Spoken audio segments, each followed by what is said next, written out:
ये मर्सिडीज़ का GLS है और ये गाड़ी में प्रॉब्लम है एयर सस्पेंसन का।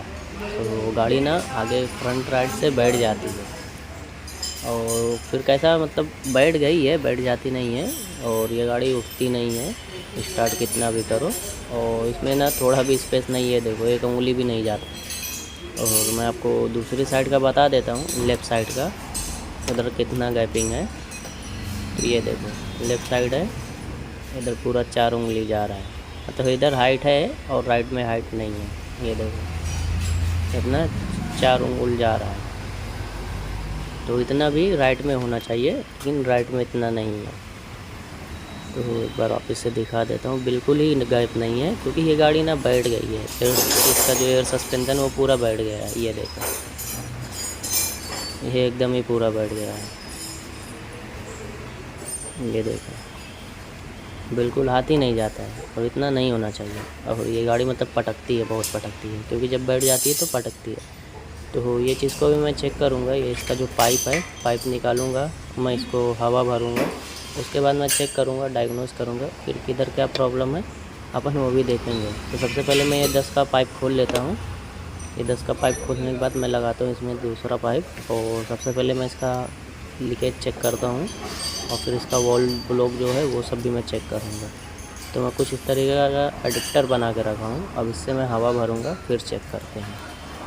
तो चलो इसको टाइट करते हैं और इसमें भरते हैं हवा और उठाते हैं गाड़ी को, फिर कंफर्म करते हैं प्रॉब्लम किधर है, क्योंकि बिना कंफर्म किए अपन काम नहीं करेंगे। तो अभी आप देख सकते हैं गाड़ी को मैं उठा दिया हूँ और यहाँ पे ऐसे कुछ टेपिंग कर दिया हूँ। तो इसमें क्या अपना कंफर्म हो जाएगा, अगर बैठ गया तो अपना शॉकअप का प्रॉब्लम रहेगा, नहीं बैठा तो फिर वॉल ब्लॉक का या फिर कोई और लीकेज वगैरह का प्रॉब्लम रहेगा। तो आप देख सकते हैं काफ़ी टाइम से मैं रखा हूँ अपना, मतलब ज़्यादा नहीं उठाया हूँ, 3 अंगुल भर का उठाया हूँ, लेकिन गाड़ी उठाए बैठ नहीं रहा है। इसका मतलब जो अपना शॉकअप अच्छा है, इसमें जो प्रॉब्लम है वॉल ब्लॉक का, ये तो इसको इसकी जो लाइन है उसको मैं कर दिया हूँ बाईपास। सो अडेप्टर मैं लगाया हूँ। तो अपना जो डाउट है अपना ये वॉल ब्लॉक पे जाता है। तो सबसे पहले ये जो वॉल ब्लॉक है ना, इसको मैं खोल के ले लेता हूँ और फिर मैं ये रिप्लेस करता हूँ, क्योंकि 99% अपना इसमें ही है, मैं चेक कर लिया हूँ जैसे कि आपको दिखाया था। तो चलो इसको भी खोल के मैं बाहर लेता हूँ, फिर इसका क्या प्रोसेस रहता है इंस्टॉलेशन का वो सब मैं आपको बताऊँगा, क्योंकि बहुत से लोग इसमें कंफ्यूज हो जाते हैं इसको फिटिंग कैसे करने का, क्योंकि इसमें टोटल ना 6 पाइप लगता है। तो मैं सब बताऊँगा। तो अभी आप देख सकते हैं जैसे कि मैं इसको खोल के ले लिया हूँ। तो इसमें तो एक ये सॉकेट लगता है अपना, जो मेन सॉकेट है, ये चारों मतलब चारों शॉकअप का कनेक्शन इसमें ही रहता है। और दूसरी बात इसमें ये 6 पाइप है। ये अपना जोना जो अभी मैं खोला हूँ, अपना जो फॉल्टी है ये है ये वाला, सॉरी अपना जो फॉल्टी है ना ये येलो वाले में फॉल्टी है, क्योंकि ये अपना फ्रंट राइट है, फ्रंट राइट से उठता नहीं था। तो इसमें ना टोटल 6 पाइप दिया हुआ है, तो मैं बता देता हूँ कौन सा पाइप किसका है। तो ये जो पाइप है ना ये मोटर का है, आप देख सकते हैं इस पर पे लिखा है, यानी ये पंप का है। तो ये देखो आप देख सकते हैं इस पर FL और VL लिखा हुआ है। तो ये जो FL है ना ये फ्रंट लेफ्ट का हो गया है। फिर अपना आप देख सकते हैं इस पर SP एंड RES लिखा है। ये जो है ये रिज़र्व पंप, ये रिज़र्व टैंक का एक टैंक आता है उसमें, जिसमें अपना एयर स्टोर होता है, ये रिज़र्व टैंक का हो गया। फिर यहाँ पे लिखा है RR और HR। तो ये जो है RR ये रियर राइट का हो गया, यानी पीछे का राइट साइड का, रियर लेफ्ट का हो गया RL जो है। और फिर अपना यहाँ पे लिखा है VRFR। तो ये तो मैं आपको बताया, ये अपना फ्रंट राइट का हो गया, front right, rear left, rear right, reserve tank, फिर अपना फ्रंट लेफ्ट ये पंप का। तो अपना जो फॉल्टी है ये येलो वाला है, जो FR है ये फॉल्टी है। तो ये चीज़ को मैं न्यू लाता हूँ, न्यू ला के फिर इसको करते हैं रिप्लेस। फिर उसके आगे देखते हैं कि आगे और क्या क्या है, क्योंकि अपना जो है फ्रंट राइट साइड से गाड़ी बिल्कुल नहीं उठती है। और ये गाड़ी किधर गई थी, कहाँ नाम तो नहीं ले सकता हूँ किधर गई थी, बहुत ऊंची जगह, बहुत बड़ी जगह गई थी। तो वहाँ पे जो रिपोर्ट आया था ना इसका, किसी ने कहा इसका पूरा शॉकअप डालना पड़ेगा और पंप डालना पड़ेगा, साथ ही साथ ये वॉल ब्लॉक डालना पड़ेगा, यानी फ्रंट राइट का शॉकअप, ये वॉल ब्लॉक और पंप, ये डालने के बाद ही और ये प्रॉब्लम सॉल्व होगा। और ये गाड़ी में सिर्फ और सिर्फ इसका ही प्रॉब्लम है। तो ये चीज़ हम डाल के आगे देखेंगे आगे और क्या है। चलो नया लाता हूँ, फिर इंस्टॉलेशन करके देखते हैं, और जो भी रहेगा फिर लेंगे कस्टमर का रिव्यू। तो आप देख सकते हैं जैसे कि मैं वॉल ब्लॉक लेके आ गया हूँ, ये कैसा ओरिजिनल मर्सिडीज़ का है। तो हम ये चीज़ को इंस्टॉल करते हैं, और इंस्टॉल करके फिर आपको बताते हैं जो भी अपना प्रॉब्लम है सॉल्व होता है या नहीं। तो जैसे कि मैं आपको बताया था कि कैसे इसको इंस्टॉल करने का है। तो सबसे पहले हम इसका सॉकेट लगाएंगे। तो अभी आप देख सकते हैं ये कुछ इस डायरेक्शन में लगेगा, और लगाने से पहले मैं आपको दिखा देता हूँ एक चीज़। तो आप देख सकते हैं इसके जो पाइप है ना, पाइप पे सब कलर कोड दिया हुआ रहता है। तो जैसे ये रेड वाला है, तो ये रेड वाला ये रेड वाले में बैठेगा। फिर अपना ये ब्लू है, तो ये ब्लू वाले में बैठेगा। फिर अपना ये येलो है, ये येलो है, तो ये येलो वाले में बैठेगा। तो मतलब ऐसे जो कलर कोड है ना, colour code to colour code बैठेगा। फिर ये ग्रीन वाला ग्रीन वाले में बैठेगा, आप देख सकते हैं ये ग्रीन है। फिर ये ग्रे वाला ये अपना ग्रे वाले में रिजर्व टैंक में जाएगा। फिर ये जो अपना जाड़ा वाला एक 12 नंबर का रहता है, ये अपना आएगा पंप से डायरेक्ट वॉल ब्लॉक में। ये और इसका टोटल 6 पाइप है। तो ये डायरेक्ट पंप से है, पंप से एयर जाता है वॉल ब्लॉक में। फिर वॉल ब्लॉक से 5 पाइप निकलता है। तो एक तो जाता है इसका रिजर्व टैंक में, जो टैंक है इसका उसमें एयर स्टोर होता है। फिर बचता है 4 पाइप, तो ये चारों एक एक शॉकअप में जाता है, क्योंकि ये 4मैटिक है। तो कैसा है वो चारों इसका एयर सस्पेंसन है। तो चलो अभी करते हैं इसको फिटिंग। तो ये कैसा ना है, कभी भी ध्यान देना ये कलर टू कलर रहेगा। रेड के साथ रेड पे रेड रहेगा, येलो पे येलो रहेगा, ग्रीन पे ग्रीन रहेगा, ब्लू पे ब्लू रहेगा। चलो सबसे पहले फिटिंग कर लेते हैं।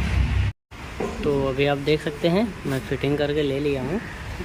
तो इसका मैं दिखा देता हूँ। आप देख सकते हैं कलर टू कलर में फ़िटिंग किया हूँ। और कभी भी कलर टू कलर ही फिटिंग करें। अगर कलर टू कलर नहीं रहेगा ना, तो कई बार रहता है बैलून फट जाता है। तो ये चीज़ का ध्यान दें, कभी भी कलर टू कलर ही इसको फिटिंग करें। तो अभी पूरा मैं फाइनल फिटिंग करके ले लिया हूँ। फिर सॉकेट लगा दिया, पाइप टाइट कर लिया हूँ। फिर अपना पीछे 2 बोल्ट आते हैं वो भी टाइट कर लिया हूँ 25 नंबर के। सो अभी गाड़ी को स्टार्ट करता हूँ, और फिर इसका जो भी टेस्टिंग है चेकिंग है वो भी मैं चेक करूँगा, कैसे करते वो भी मैं बताऊँगा। तो चलो करते हैं गाड़ी को स्टार्ट। और गाड़ी है अपना एकदम बैठा।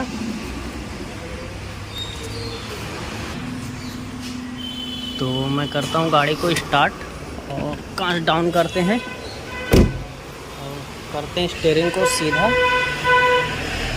और देखते हैं गाड़ी स्टार्ट हो गया है। तो पंप भी इसका जो है पंप ऑन हो गया है, एयरमैटिक पंप। तो अभी ये कैसा ना साइड बाय साइड उठेगा, क्योंकि अपन वॉल ब्लॉक खोले थे ना तो चारों डाउन हो गया था। वॉल ब्लॉक कभी भी रिप्लेस करेंगे ना तो चारों बैठ जाता है। तो अभी इसका जो है ना एक एक करके उठेगा ये। तो सबसे पहले रिजर्व टैंक में हवा जाएगी, फिर फ्रंट लेफ्ट में जाएगा, फिर फ्रंट राइट, फिर रियल लेफ्ट, रियल राइट, ऐसे एक एक करके सब में हवा जाएगा। तो आप देख सकते हैं जो अपनी गाड़ी है वो उड़ गई है और इसका पंप चालू है। तो सबसे पहले मैं इसका लीकेज भी चेक करूँगा। तो स्टीयरिंग पूरा राइट मारता हूँ, और सबसे पहले अभी ना हम इसका चेक करेंगे लीक वगैरह तो नहीं है, क्योंकि वो सबसे ज़रूरी रहता है, सबसे मेन है।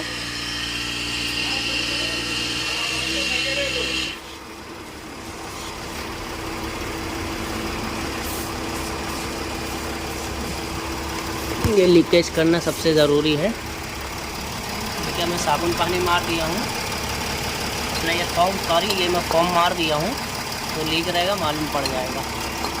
और साथ ही साथ आप लॉकअप की कंडीशन देख सकते हैं। इधर भी मार देता हूँ थोड़ा, क्या लीक वगैरह रहेगा तो मालूम पड़ जाएगा।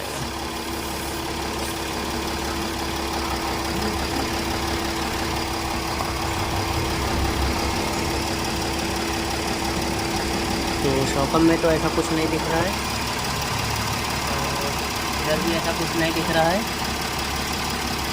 आप देख सकते हैं।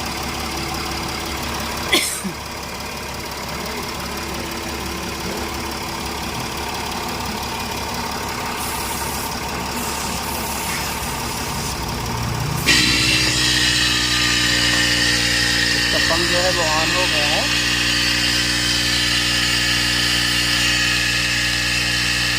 ऐसा ना लीक वगैरह नहीं है, क्योंकि लीक रहता ना ये पंप में मालूम पड़ जाता था। और ऑपरेटिंग जो है कंप्रेसर की ये सब भी ओके है। ये है कि थोड़ा कंप्रेसर में ना वीकनेस है, क्योंकि इतना साउंड नहीं होना चाहिए जितना इसमें साउंड है ना, इतना साउंड नहीं होना चाहिए। तो लेकिन वीकनेस है, चलेगा, नहीं करके साल 6 महीने चलेगा। वो अभी कस्टमर के ऊपर नहीं चेंज कर रहा है तो अपन चेंज नहीं कर सकते। पर अपना जो भी प्रॉब्लम था वो सॉल्व हो गया है। आप देख सकते हैं गाड़ी अपना चारों उठ गया है पीछे से भी, क्योंकि जब वॉल्व ब्लॉक अपन चेंज करते हैं ना तो गाड़ी पूरा बैठ जाता है। तो यहाँ पे कोई लाइट नहीं आ रहा है, कोई माल फंक्शन नहीं है। तो आई होप वीडियो अच्छा लगा होगा, तो चैनल को सब्सक्राइब करना, बेल आइकन घंटी ज़रूर दबाना, ताकि मेरा हर एक लेटेस्ट अपडेट वीडियो आप तक पहुँचता रहे।